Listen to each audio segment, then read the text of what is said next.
when I was going through chemotherapy, because I did chemotherapy, and that was a whole other story by itself. That would take a whole interview. And that was, people prayed for me, and I prayed to the Lord. I said, Lord, I need to see my children become adults. This week on the TrailBlazers, we hear the phenomenal story of a woman who is thriving after her battle with breast cancer and losing her breast. As we observe Breast Cancer Awareness Month in Jamaica, no doubt it is an impactful story, and it is that of Lois Walters, the first female president of the Human Resource Management Association of Jamaica and a principal director within the Ministry of Finance and Public Service. Stay tuned to hear her inspiring story. Hey everyone, I am Tamara, McKayle, producer and host of the TrailBlazers series. Remember to click the notification bell right below, subscribe, like, comment, and share. I took a 75% beautiful black X5 to drive in a Tita, a second hand. And Oprah grabbed my hand. She was like, all right, show me. One thing that I learned from Steve Harvey's obstacle, I remember he had gotten fired from that particular radio station. If you don't get single-minded and push certain things, they never get accomplished. Yes, you have to be resolute in your purpose. That's right. And you have to put a timeline on it. That must be done by. Hi Lois, it is a pleasure to have you on the TrailBlazers.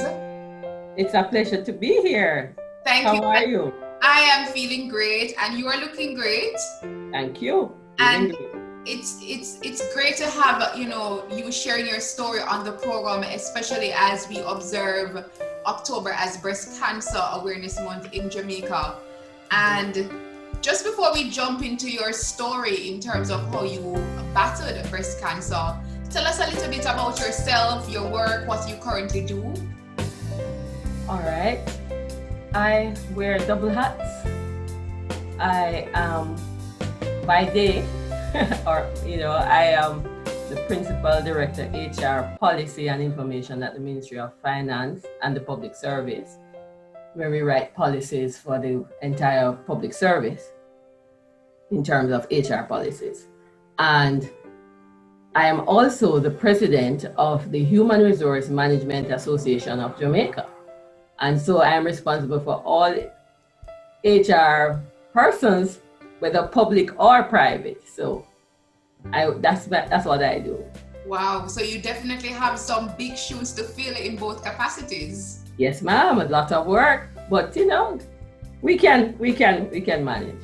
You can manage. And you grew up in Clarendon. Frankfield, Clarendon, the best place in the world to grow up. I grew up here in the Ryam, living on a hill, grew up in Hillview Baptist Manse, you grew up in the Manse, and so you got to see life through the lens of what people call a PK. So you got to see life through that lens. You got to meet people, whether they were the MP or the janitor at the school. So you met persons from a wide cross spectrum of life, and you got to see the hills, you got to hear the river. So you got a good grounding in country life, as they would call it. Yes. But that formed and shaped me. Definitely. And I actually have a few friends who come from Frankfield, so good people indeed. All right, so as you mentioned, we spoke about what you do in terms of work, but in addition to that, you're very active in church. You're also a mother and a wife. Tell us quickly about that. How many children do you have? Mother of 3. My eldest is Alex, he's 15. Andrew is my middle child, he is 13. And I have little Annalise, who is 6, almost 7, you know that time when you're almost 7. And so they are very active children. They are doing remote schooling now, so they are learning and going on through that. And I'm married to Seymour, the love of my life. Isn't that amazing? And you must be wondering why I asked those questions, but it's just to set the foundation to put things in context, to say that, you know, you are somebody who is very active, you have a lot of things going on. And so how was it for you when you, first of all, what led you to go and do the test and which eventually led to you finding out you had breast cancer? Okay, so there are members in my family that had different types of cancers, including breast. And so when I would do my test every year, and it's something, once you're, my mother was the kind of person who insisted, you need to go, once you're 40, you need to go. So I started to do my test every year, and it was fine. This particular year, I had the test to do in November, because that would be my anniversary. But the place where I did my test, I got a message, an email message. I was getting an email message from them every day. Come and do your test, come and do your test. And I'm like, well, I'm not due to do my test. My test is November. And I said, okay, about a month passed.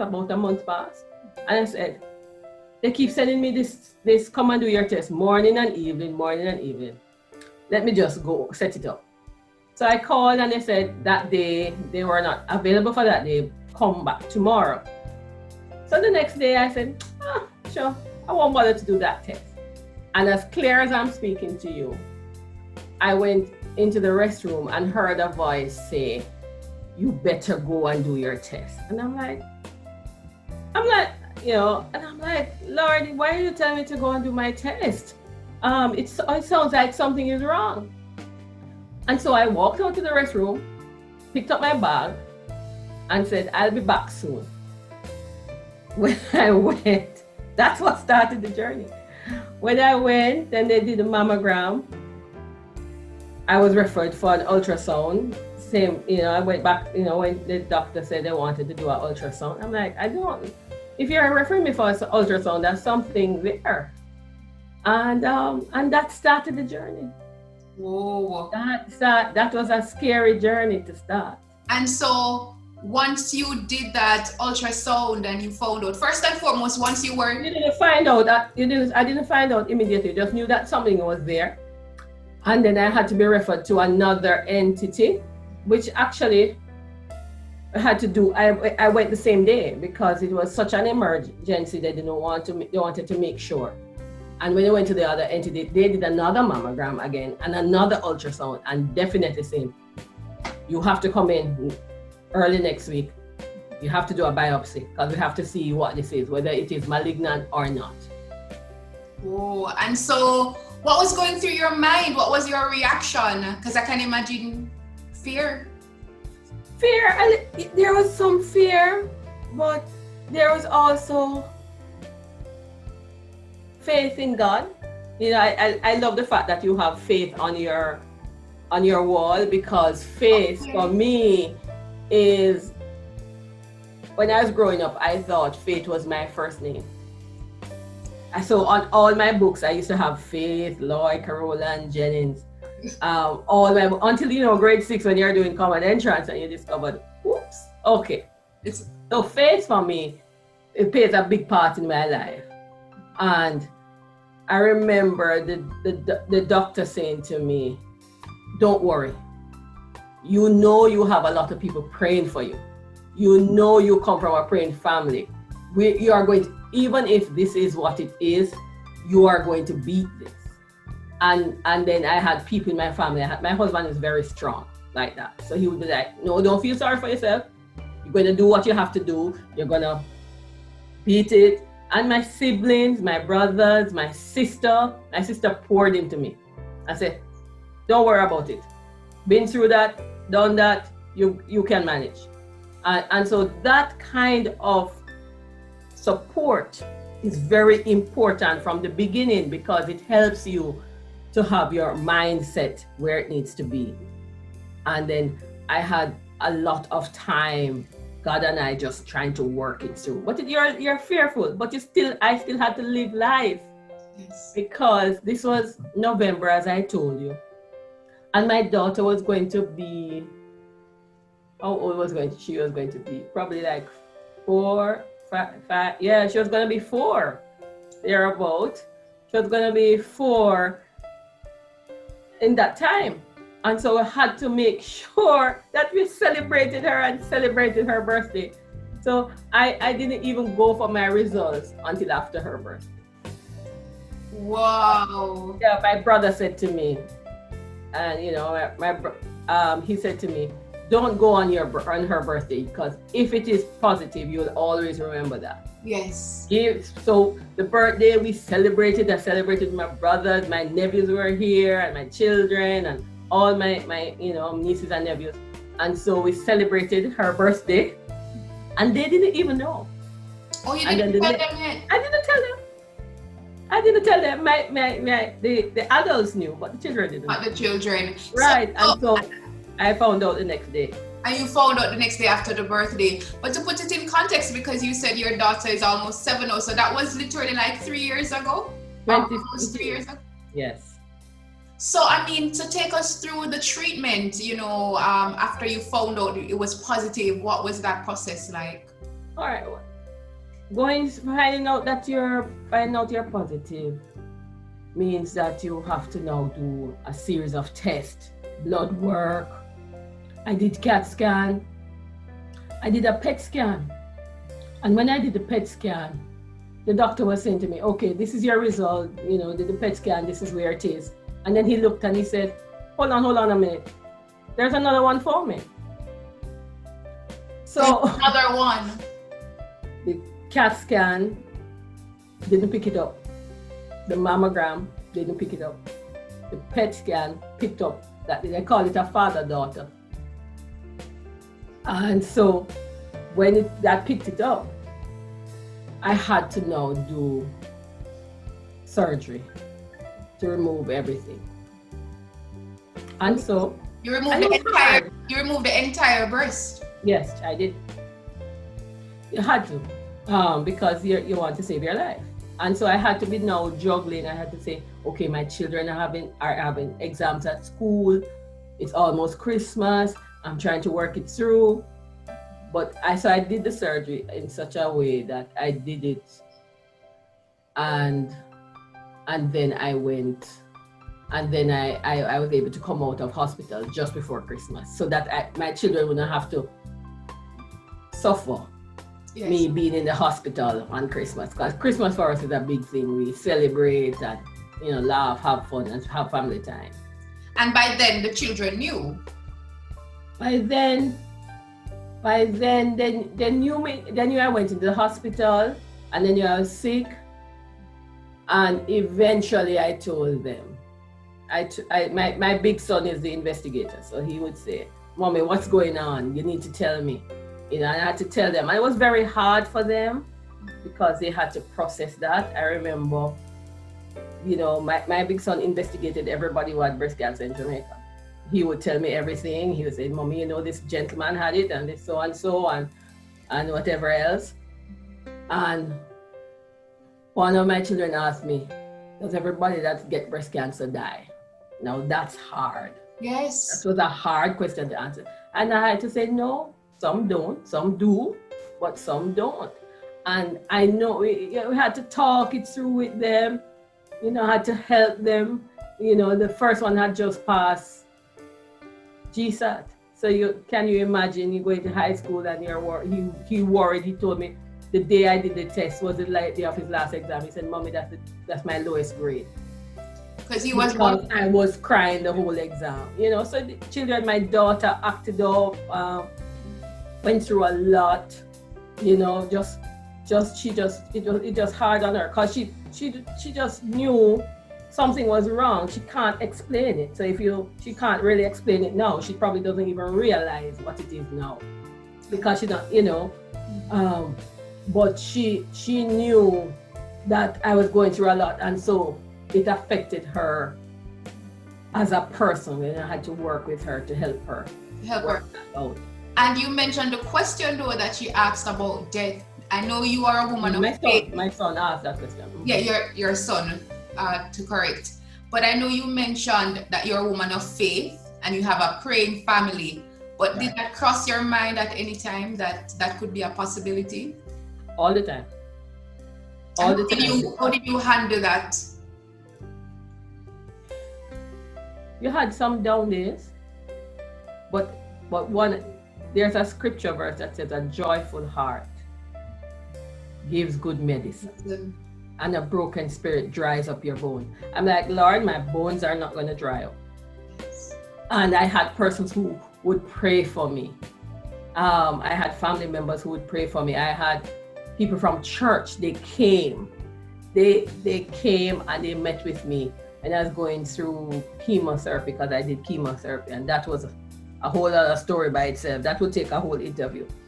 And that was, people prayed for me, and I prayed to the Lord. I said, Lord, I need to see my children become adults so that they can help themselves, because right now they're too small to leave them, especially because I know how they are affected by my mother's death and other things in the family, other persons that close to them that died.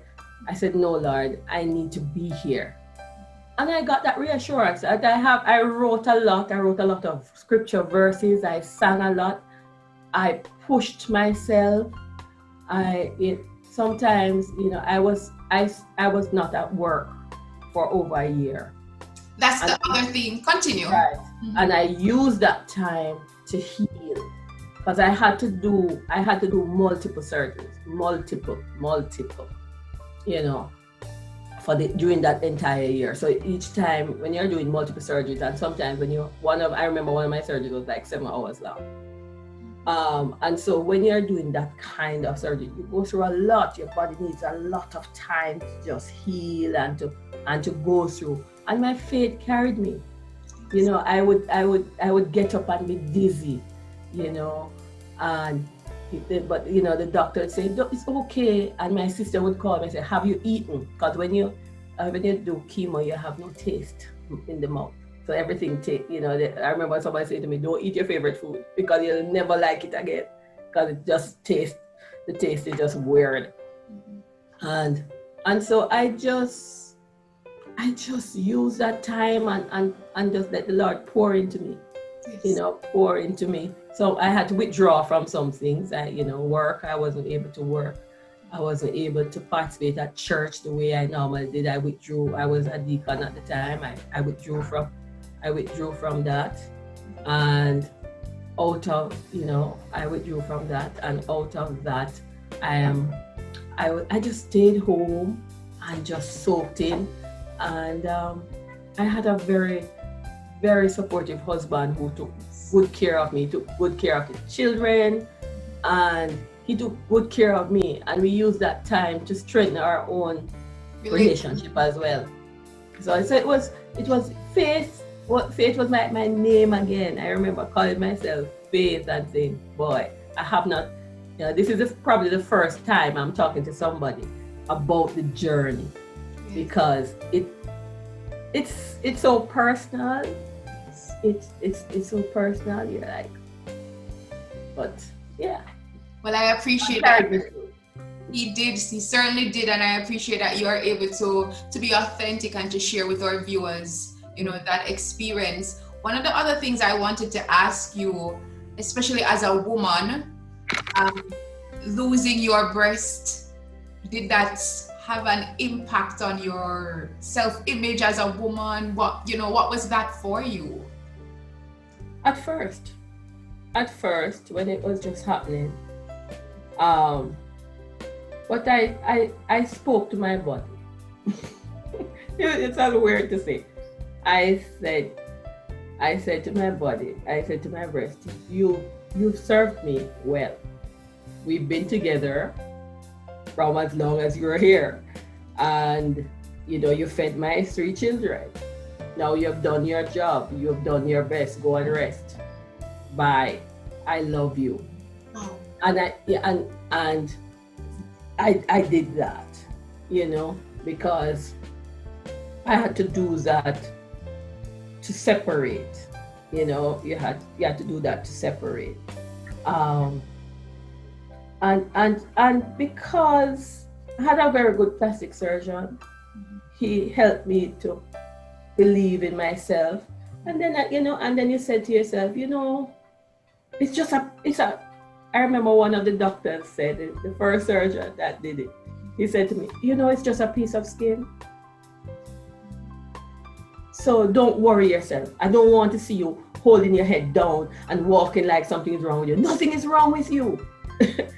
So I had persons who would help me to just think and know that it's okay, and therefore I said, but that's not me. I am still here. My mind is still here. Of course, you go through times when you don't remember stuff, but I said, no, I am still here. That's a part of me that had to be, I said, I had to remove it in order to live. Yes. And I remember telling that to my children. I had to say, if I kept it, I probably wouldn't be here.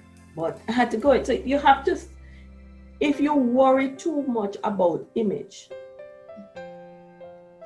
then you won't do what you need to do. And there's a scripture in the Bible that says, better you're going to heaven with one hand than two hands and going to hell. I told myself that it's better that it's better I go with one than worry myself over that. And this lady had told me years ago, pain knows no beauty. Yes. So I was like, you know what? And you know what I need to say this because I did my treatment at KPH. And so I did it in the public sphere. Yes. And trust me, every day going there, I would see a lot of reasons to be grateful and see people to pray for. And so it's very important that we pour. I've said to myself, I want to find a way for us to pour into KPH because the nurses and doctors were superb. Yes. I still go for my checkups and stuff. But you see people, they see tons of people. They see lots and lots of people. And sometimes they need basic things like chairs. You see, and then you realize how much you have to give God thanks for because there are people there who are there, they're hungry.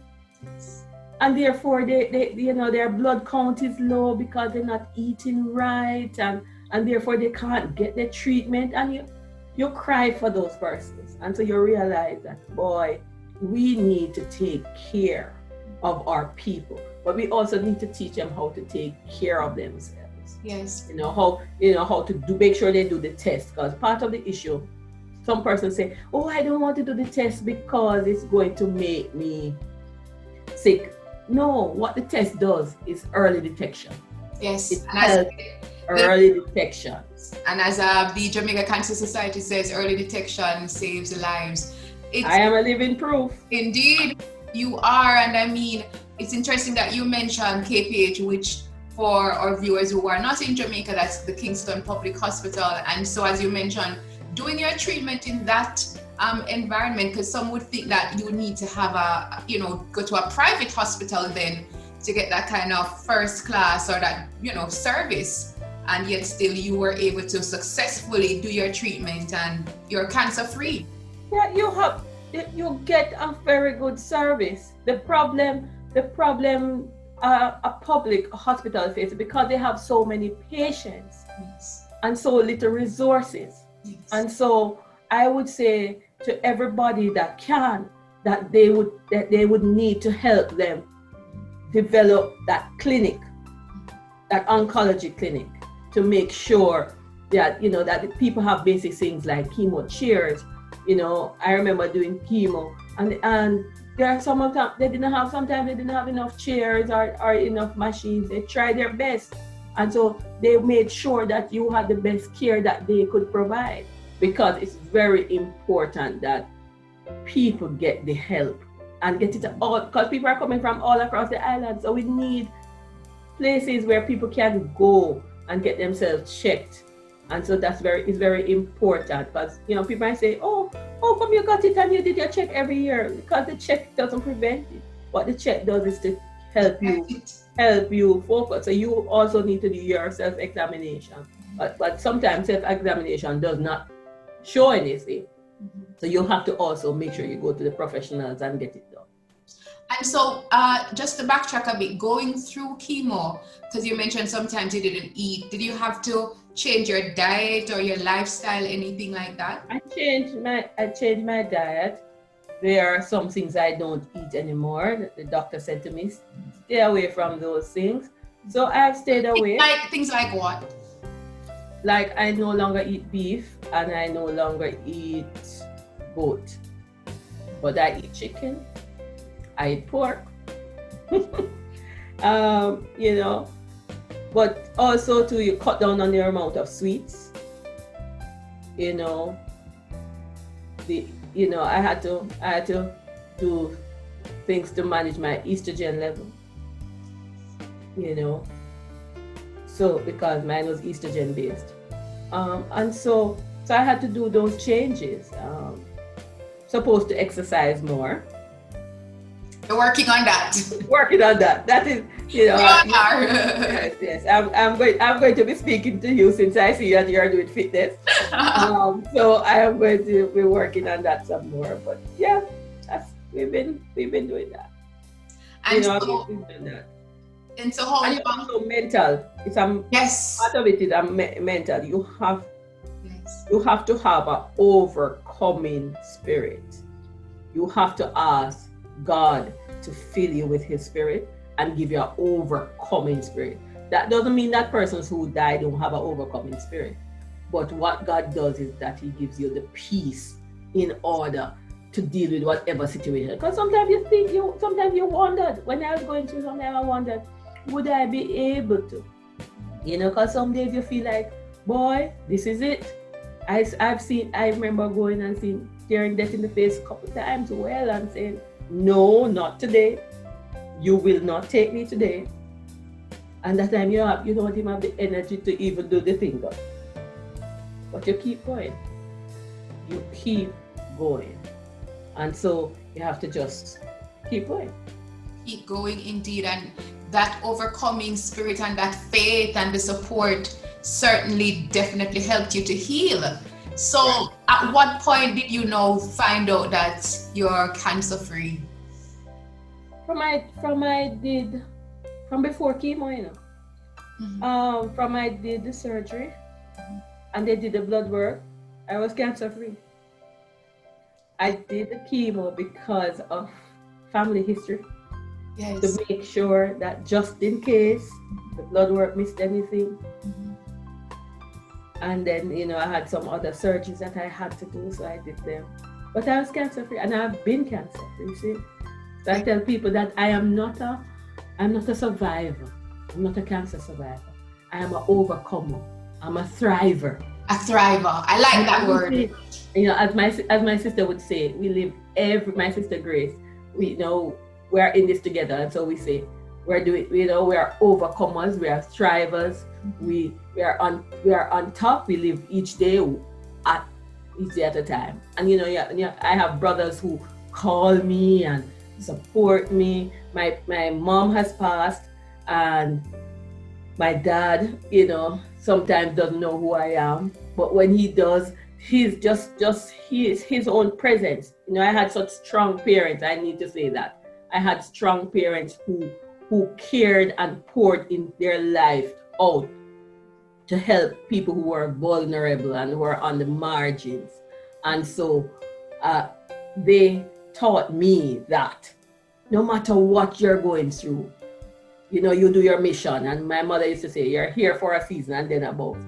So I know that this is my season, and this is my season to do what God wants me to do. And then when that season is up, my children will have been adults. Yes, I like that spirit. I like that mentality. As you mentioned, your mind has to be in the right place. And right. We are wrapping up now, but just to get some advice and some tips from you, because we see breast cancer affecting women and even some men of all ages, young, old, in between are getting it these days. It doesn't even matter if they're young.